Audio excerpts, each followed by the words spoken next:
ঈদের দিন এই royal food chicken kofta korma রান্না করেছিলাম। আলহামদুলিল্লাহ, মেহমান খেয়ে এতটাই মুগ্ধ হয়েছিল যে বারবার বলছিল যে এত মজার চিকেন কোপ্তা কোরমা এর আগে কখনো খাওয়া হয়নি। আপনারা চাইলে ট্রাই করে দেখতে পারেন, আশা করছি ভালো লাগবে। এটি রান্না করতে লাগবে মুরগির মাংসের কিমা। তাতে প্রথমে বেশি করে পেঁয়াজের বেরেস্তা দিলাম, 1 চা চামচ ভর্তি করে দিয়েছি মরিচের গুঁড়া, 1 চা চামচ দিয়েছি ধনিয়ার গুঁড়া, 1 চা চামচ জিরার গুঁড়া, 1/2 চা চামচ সাদা কালো গোলমরিচের গুঁড়া এবং 1 চা চামচ ভর্তি করে দিয়েছি গরম মশলা গুঁড়া। সাথে দিয়ে দিচ্ছি আদা রসুন বাটা। আমি এখানে 1.5 টেবিল চামচের মতো আদা রসুন বাটা দিয়েছি, পেঁয়াজ কুচি দিয়েছি, ঘি এবং সেই সাথে দিয়ে দিচ্ছি সয়া সস, টমেটো সস। সবশেষে লবণ এবং কাঁচামরিচ কুচি আর বুটের বেসন একটু হালকা করে ভেজে নিয়েছি, সেটা অ্যাড করে মেখে নিচ্ছি। এটা বাইন্ডিংয়ের কাজ করবে।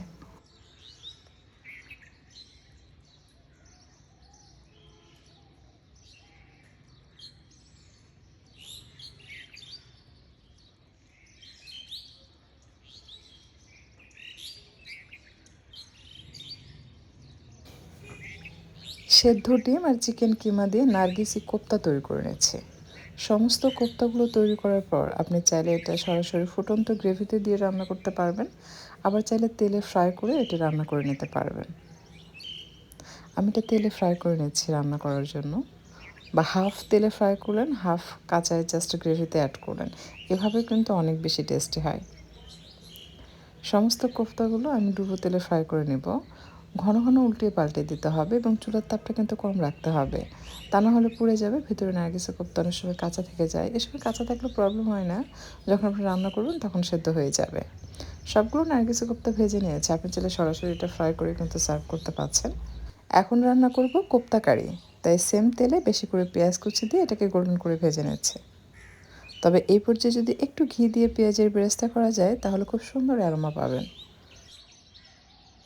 দিয়ে দিচ্ছি গরম মশলা, সাদা এলাচ, দারুচিনি, কালো এলাচ, লং, আপনি সব কিছু দিতে পারবেন।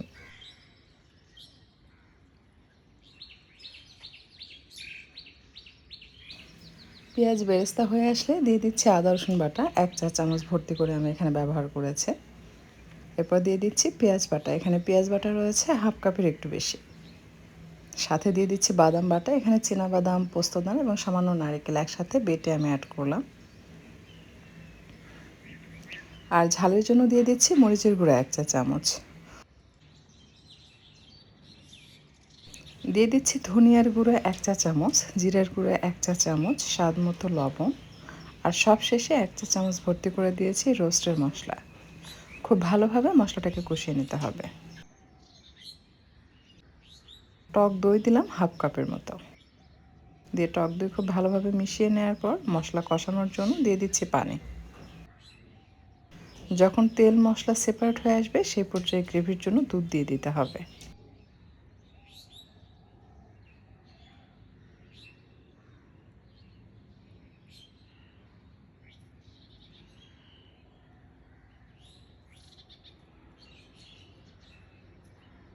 খুব ভালোভাবে বলক আসার পর কোপ্তা ছেড়ে এটাকে রান্না করে নিতে হবে।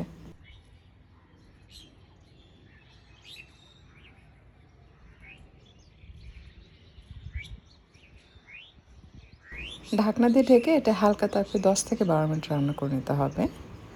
10 মিনিটের মতো যখন রান্না করবেন দেখবেন গ্রেভিটা বেশ ঘন হয়ে আসবে এবং তেল ওপরে ভেসে উঠবে।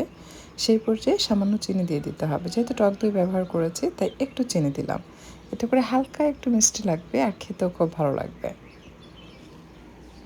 কেউ চাইলে আপনারা এখানে কিন্তু একটু কেওড়া জল ইউজ করতে পারবেন, এতে করে বিয়েবাড়ির স্বাদ বা গন্ধ পাবেন।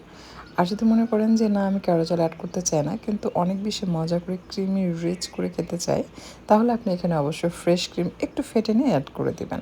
তারপর দেখুন মজা কাকে বলে।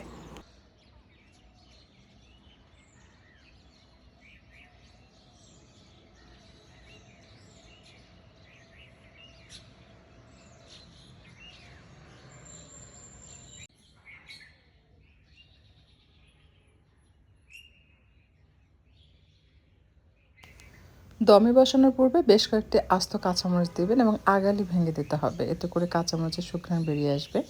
দিয়ে দিলাম পেঁয়াজের বেরেস্তা এবং 2টো কালো এলাচের বীজ, আর সামান্য ঘি দিয়ে ঢাকনা দিয়ে ঢেকে আমি এটাকে দমে বসিয়ে বেশ কিছু সময় রান্না করে নেব। এখন দেখতে পাচ্ছেন এটার ফাইনাল লুক। এটা দেখতে যেমন লোভনীয়, খেতেও কিন্তু তেমনি মজার। আশা করছি আপনাদের কাছে আজকের রেসিপি ভালো লেগেছে, ট্রাই করে দেখবেন। আর যদি বাসায় ট্রাই করেন আপনার কাছে কেমন লেগেছে কমেন্ট করে জানাবেন। আমি এটা ঈদের দিন রান্না করেছিলাম। সেটাই আজকে আপনাদের সাথে শেয়ার করছি। ঈদের দিন যেকোনো খাবার রান্না করা মানে সেটা অবশ্যই স্পেশাল হতে হবে। সো আমি আশা করছি আজকের এই রেসিপি আপনারা ট্রাই করলে আপনাদের কাছে খুবই ভালো লাগবে।